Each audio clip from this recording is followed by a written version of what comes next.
Secretary General, yesterday you reached an agreement with Spain that it gives flexibility to meet the targets without reaching the 5%. So why this exception for Spain, and what message does it send to other countries that also believe that it's not necessary to reach 5% to meet its goals, and especially considering that Spain is right now the ally that spends the least? So, and the last question, do you think that Donald Trump agrees with this exception? Thank you.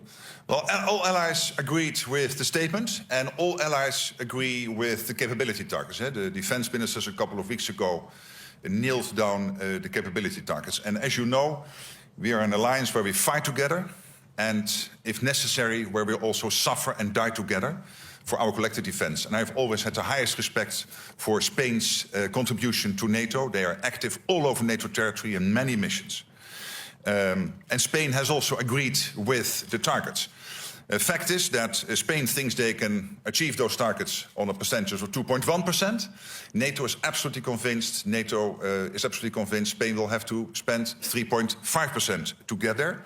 So each country will now regularly report on what they are doing in terms of spending and reaching the targets. So we will see, and anyway there will be a review in 2029. So that's on the particular question you ask about Spain. What all allies will do is that, of course, they have the sovereign right and also the flexibility to determine their path for delivering on the NATO commitments. That means how much they will spend annually, and this is exactly what we are doing. The big difference from the Welsh pledge in 2014 is this, that there will be annual reports on what nations are spending. There will be regular reviews on what is happening.